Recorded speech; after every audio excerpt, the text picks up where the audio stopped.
에스더기 4장. 모르드게는 이 모든 일을 알고서 옷을 찢고 굵은 베옷을 걸치고 재를 뒤집어 쓴 채로 성 안으로 들어가서 대성통곡을 하였다.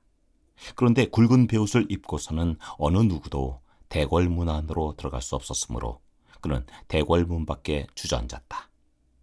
왕이 내린 명령과 조서가 전달된 지방마다 유다 사람들은 온통 탄식하고 금식하며 슬프게 울부짖었다. 모두들 굵은 베옷을 걸치고서 제 위에 누웠다.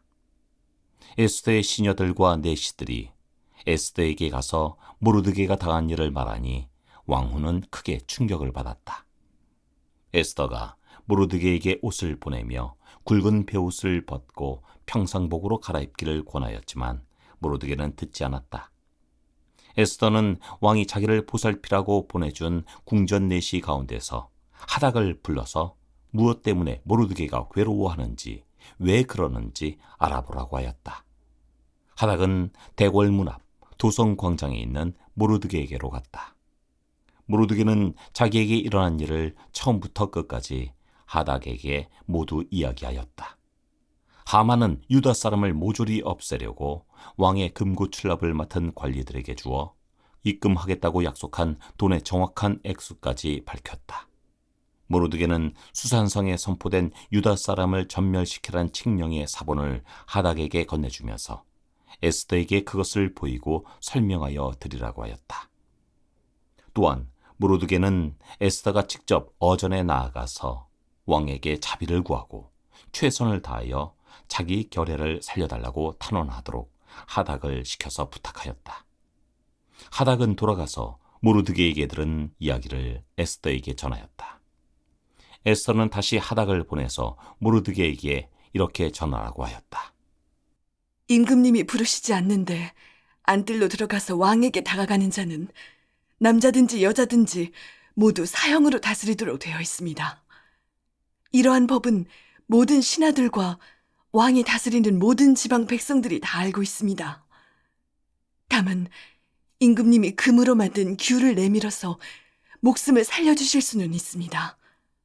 그런데 임금님이 나를 부르지 않으신 지가 벌써 30일이나 되었습니다.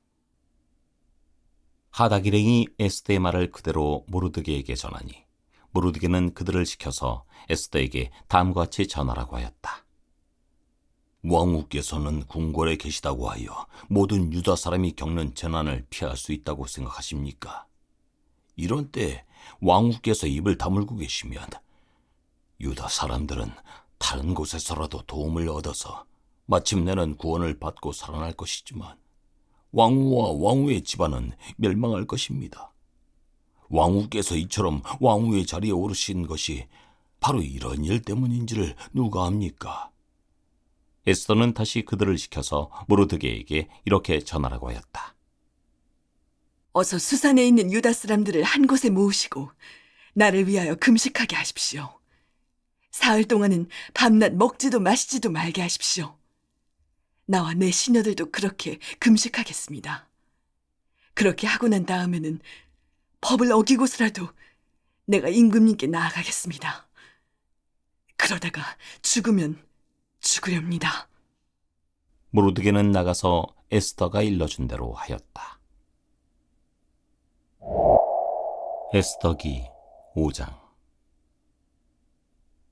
금식한 지 사흘째 되는 날에 에스더는 왕후의 예복을 입고 대궐 안뜰로 들어가서 대궐을 마주보고 섰다. 그때 왕은 어전 안의 왕좌에서 문 쪽을 바라보고 앉아 있었다.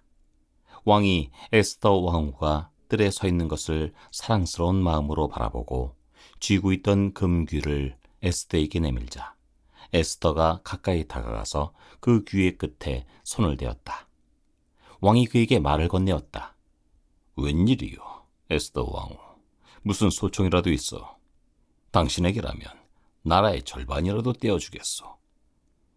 에스더가 말하였다. 임금님께서 허락하시면 내가 오늘 잔치를 차리고 임금님을 모시고 싶습니다. 하만과 함께 오시면 좋겠습니다. 왕은 곧 명령을 내렸다. 에스더의 말대로 하겠다. 곧 하만을 들라 하여라. 왕과 하만은 에스더가 베푼 잔치에 갔다. 함께 술을 마시다가 왕은 또다시 에스더에게 물었다. 당신의 간청이 무엇이요? 내가 들어주겠소. 당신의 소총이면 나라의 절반이라도 떼어주겠소. 에스더가 대답하였다. 내가 드릴 간구와 소청은 별것이 아닙니다. 내가 임금님께 은혜를 입게 되어 임금님께서 기꺼이 나의 간청을 들어주시고 나의 소청을 받아주시겠다면 나는 내일도 잔치를 차리고 두 분을 모시고 싶습니다. 임금님께서는 하만과 함께 오시기 바랍니다. 그때 임금님의 분부대로 나의 소원을 임금님께 아뢰겠습니다. 그날 하만은 마음이 흐뭇하여 아주 즐거운 기분으로 대궐을 나섰다. 대궐문을 지나는데 거기에서 문을 지키고 있는 모르드게는 일어나지도 않고 인사도 하지 않았다. 그것을 보고서 하만은 그만 화가 잔뜩 치밀어 올랐지만 꾹 참고 집으로 돌아갔다. 하만은 친구들과 자기 아내 스레스를 불러놓고 자기는 재산도 많고 아들도 많으며 왕이 여러모로 자기를 영화롭게 하여 주고 자기를 다른 대신들이나 신하들보다 더 높은 벼슬자리에 앉혔다면서 그들 앞에서 자랑하였다. 하만은 덧붙여서 말하였다. 그것뿐인 줄 아는가? 에스더 왕후께서 차린 잔치에 임금님과 함께 초대받은 사람은 나 하나밖에 없다네. 왕후께서는 내일도 임금님과 함께 오라고 나를 초대하셨다네. 그러나 대궐문에서 근무하는 모르드게라는 유다 녀석만 보면 이런 모든 것이 나에게 하나도 만족스럽지 않네. 그의 아내 세레스와 친구들이 하나같이 하만에게 말하였다. 높이 50자짜리 장대를 세우고 내일 아침에 그 자를 거기에 달도록 임금님께 말씀을 드리십시오. 그런 다음에 임금님을 모시고 잔치에 가서 즐기십시오. 하만은 그것이 참 좋은 생각이라고 여기고 곧 장대를 세우도록 하였다. 에스더기 6장. 그날 밤 왕은 잠이 오지 않아서 자기의 통치를 기록한 궁중실록을 가지고 오라고 하고 자기 앞에서 소리를 내어 읽게 하였다. 실록에는 대궐문을 지키던 왕의 두 넷이 빅다나와 데레스가 아수에로 왕을 죽이려고 한 음모를 모르드게가 알고서 고발하였다는 내용이 기록되어 있었다. 왕이 물었다. 이런 일을 한 모르드게에게 나라에서는 어떻게 대우하였으며 어떤 상을 내렸느냐? 그곳에 있던 시종들이 대답하였다. 나라에서는 그에게 아무런 상도 내리지 않았습니다. 왕이 다시 물었다. 궁궐들에 누가 있느냐? 마침 그때 하만이 왕에게 자기 집에 세운 장대에 모르드게를 달아 죽일 수 있도록 허락을 받으려고 궁전 바깥들에 와 있었다. 시종들은 하만이 뜰에 대령하고 있다고 대답하였다. 왕이 명령하였다. 들라고 일러라. 하만이 안으로 들어오니 왕이 그에게 물었다. 내가 특별히 대우하고 싶은 사람이 있는데 그에게 어떻게 하면 좋을지 말하여 보시오.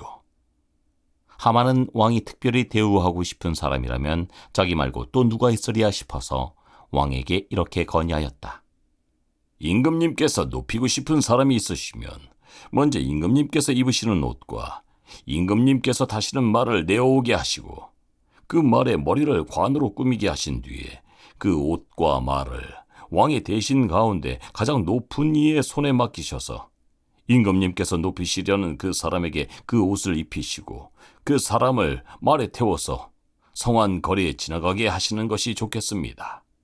말을 모는 신하에게는 임금님께서는 높이고 싶어 하시는 사람에게 이렇게까지 대우하신다 하고 외치게 하심이 좋을 듯합니다.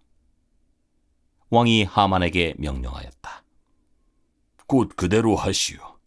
대궐문에서 근무하는 유다 사람 모르드게에게 내 옷과 말을 가지고 가서 경이 말한 대로 하여 주시오. 경이 말한 것들 가운데서 하나도 빠뜨리지 말고 그대로 하도록 하시오. 하만이 왕의 옷과 말을 가지고 가서 모르드게에게 옷을 입히고 또 그를 말에 태워 성안 거리로 데리고 나가서 임금님께서는 높이고 싶어 하시는 사람에게 이렇게까지 대우하신다 하며 외치고 다녔다. 그런 다음에 모르드게는 대궐 문으로 돌아왔고 하만은 근심이 가득한 얼굴을 하고서 달아나듯이 자기 집으로 가버렸다. 하만은 아내 세레스와 모든 친구에게 자기가 방금 겪은 일을 자세하게 이야기하였다. 그의 슬기로운 친구들과 아내 세레스가 그에게 말하였다. 당신이 유다 사람 모르드게 앞에서 무릎을 꿇었으니 이제 그에게 맞설 수 없어. 당신은 틀림없이 망할 것이요. 말이 채 끝나기도 전에 내시들이 와서 에스더가 차린 잔치에 하만을 급히 데리고 갔다. 에스더기 7장. 왕과 하만은 에스더 왕후가 차린 잔치에 함께 갔다. 둘째 날에도 술을 마시면서 왕이 물었다. 에스더 왕후, 당신의 간청이 무엇이요? 내가 다 들어주겠소. 당신의 소청이 무엇이요? 나라의 절반이라도 떼어주겠소. 에스더 왕후가 대답하였다. 임금님, 내가 임금님께 은혜를 입었고 임금님께서 나를 어여삐 여기시면 나의 목숨을 살려주십시오. 이것이 나의 간청입니다. 나의 결혜를 살려주십시오. 이것이 나의 소청입니다. 나와 내 결혜가 팔려서 망하게 되었습니다. 사륙당하게 되었습니다. 다 죽게 되었습니다. 우리가 남종이나 여종으로 팔려가기만 하여도 내가 이런 말씀을 드리지 않을 것입니다. 그만한 일로 임금님께 걱정을 끼쳐드리지는 않을 것입니다. 아수에로 왕이 에스더 왕후에게 물었다. 기자가 누구요? 감히 그런 일을 하려고 마음을 먹고 있는 자가 어디에 있는 누구인지 밝히시오. 에스더가 대답하였다. 그 대적, 그 원수는 바로 이 흉악한 하만입니다. 에스더의 대답이 떨어지자마자 하만은 왕과 왕후 앞에서 사색이 되었다. 화가 머리끝까지 오른 왕은 술잔을 내려놓고서 자리에서 일어나 왕궁 안뜰로 나갔다. 하만은 왕이 자기에게 벌을 내리기로 마음먹은 것을 알고서 그 자리에 남아서 에스더 왕후에게 목숨만 살려달라고 애걸하였다. 왕이 안뜰에서 술자리로 돌아와 보니 하만이 에스더가 눕는 침상에 엎드려 있었다. 이것을 본 왕은 내가 집안의 왕후와 함께 있는데도 저놈이 왕후를 범하려고 하는구나 하고 소리쳤다. 왕의 입에서 이 말이 떨어지자마자 내시들이 달려들어서 하만의 얼굴을 가렸다. 그때 왕을 모시는 내시들 가운데 한 사람인 하르보나가 말하였다. 하만이 자기 집에 높이 50자짜리 장대를 세워놓았습니다. 그것은 임금님을 해치려는 자들을 제때 고발한 모르드게를 매달아 죽이려고 세운 것입니다. 그때 왕이 명령을 내렸다. 하만을 거기에 매달아라!